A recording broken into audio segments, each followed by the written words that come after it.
Hey everyone, today we're going to be doing some ICM photography.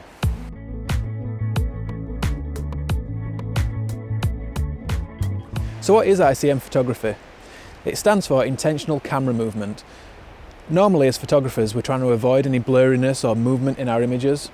So we'll use things like tripods or fast shutter speeds to freeze the action, or technology such as vibration reduction or in-body stabilization to reduce that movement and blurriness. But today we're going to be breaking all those rules.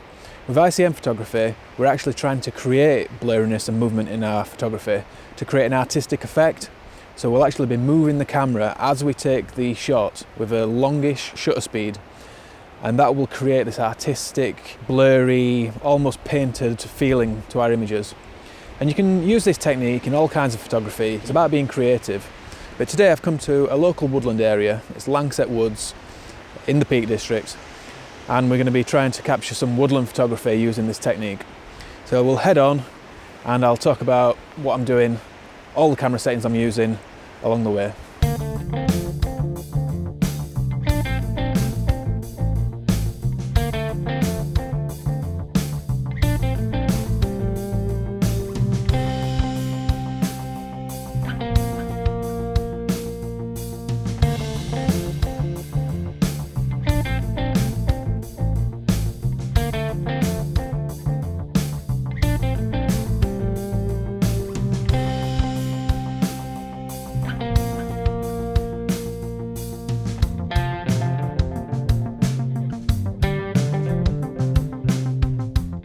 Okay, so when creating ICM images, you're going to really need to figure out your shutter speeds. It's very important for ICM photography.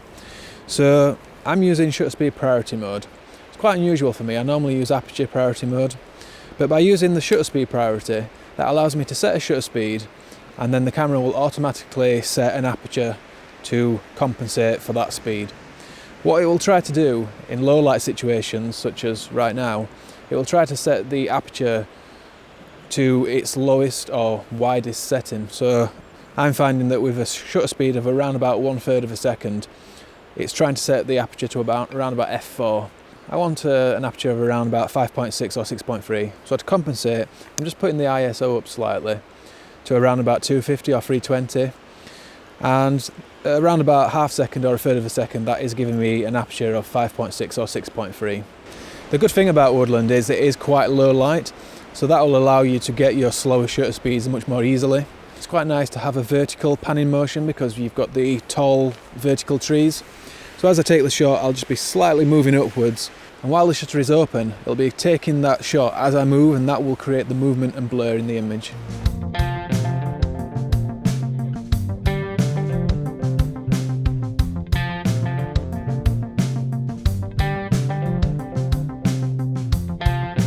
So movement is an integral part of ICM photography. We do want the movement in our image, and you don't always have to use a tripod. However, you still can get some benefit out of using a tripod because it'll allow you to restrict the motion of your movement in one direction. So I'm just setting my ball head so it's just slightly tightened, and that'll allow me to pan upwards without getting all of the sideways motion or rolling or left to right. And that way, with the trees, we'll get that nice vertical panning motion, and it'll eliminate any other motion.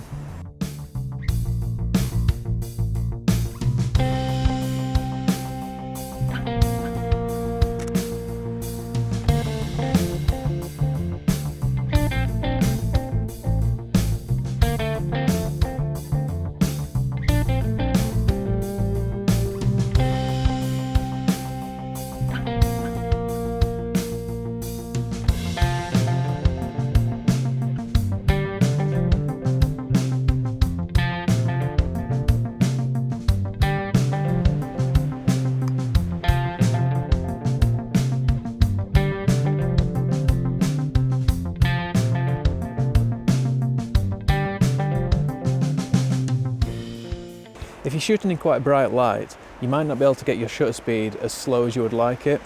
So you can use filters. At the moment I've got a polarizing filter on there.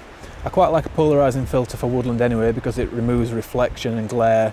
If it's a little bit wet, it'll take the reflection of things off leaves. But it also slows down your shutter speed just a little bit. I've also got a ND filter with me as well. This is a variable ND filter.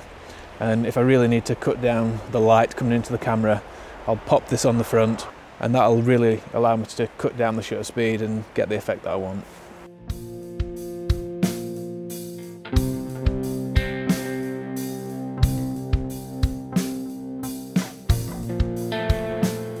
Don't forget to turn vibration reduction or in-camera stabilisation off when you're trying to do ICM photography. Sometimes there'll be a switch on the side of the lens to turn it off, or other times you'll have to go into the menu system of the camera. So with the 24 to 70mm f4Z lens, there is no switch on the side to turn it off. So with the Z7, I'll have to go into the menu system and turn off the vibration reduction that way, because we want to make sure that the camera is not trying to compensate for our movement. With ICM photography, it's all about the movement and the blur. So if the camera's trying to compensate for that movement, you're going to end up with some strange effects. That's not to say that that might not look good. You can try experimenting with that, but you're probably going to get better results by turning it off.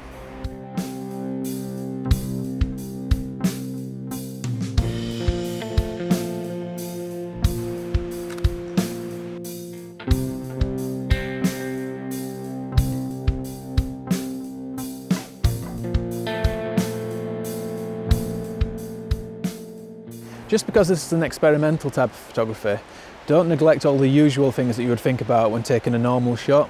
So composition and light and colours in your scene are all really important. And even when you've got that blur and that really artistic effect, those fundamental photography principles are still going to really help you out and help you to get a much better shot.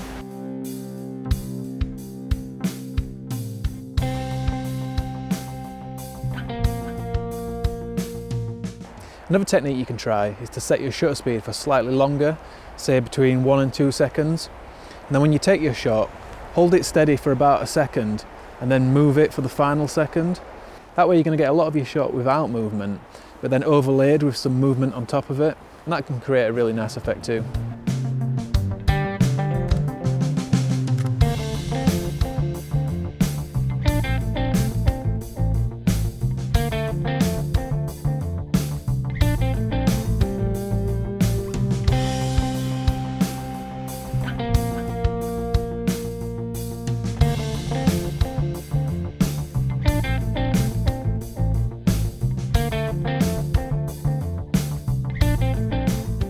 Although vertical panning works well for woodland photography, also experiment with horizontal panning. You can try diagonal or even try moving in circles.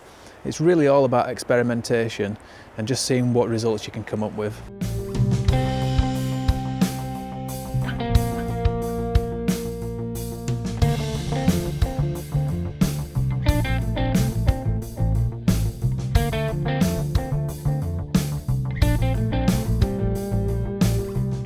Alright, I'm wrapping up now.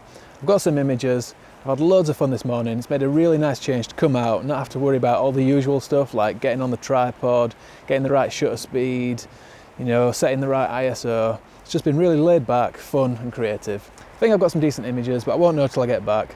So I'll see you back at home. That was great, I really enjoyed that. So different to what I usually do. At the end there I said it doesn't really matter if you get your shutter speeds wrong or if you're on or off the tripod. And that's not strictly true, because like I said earlier, shutter speed is really important for ICM photography. But if you get it wrong, it doesn't really matter, and that's what's so liberating about it, because you can have a happy accident and still come out with a great result. So it's just about being playful and creative, and that's what makes it so fun. And I'm really pleased with the results as well. I think ICM images sometimes look like expressionist paintings. You've got all these soft edges and they blur into one another, and you've got double exposures overlaid over each other, and it just creates this really surreal, abstract version of the woodland scene in front of you. And that's what I like to bring into my woodland scenes, this really ethereal, magical look.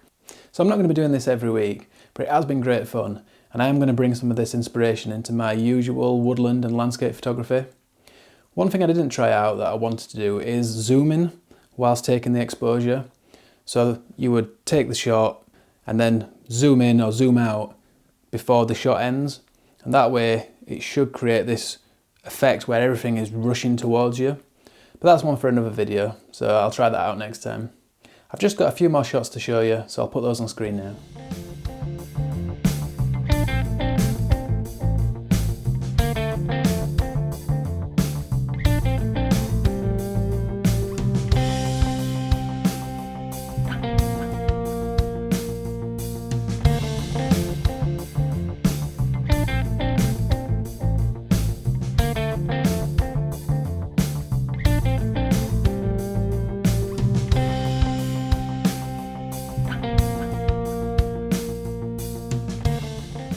So that's about it for this one. Thanks a lot for watching everyone, I really appreciate it as always. My usual speech at the end now, if you're not already subscribed, please consider doing so. You can click down here on the big red button or over here on my face, and that way you'll keep up to date with everything I'm doing each and every week. There's a new video every Sunday morning, 10 AM UK time. So I hope you'll catch me next week for the next one, and until then, thanks a lot everyone, and bye for now.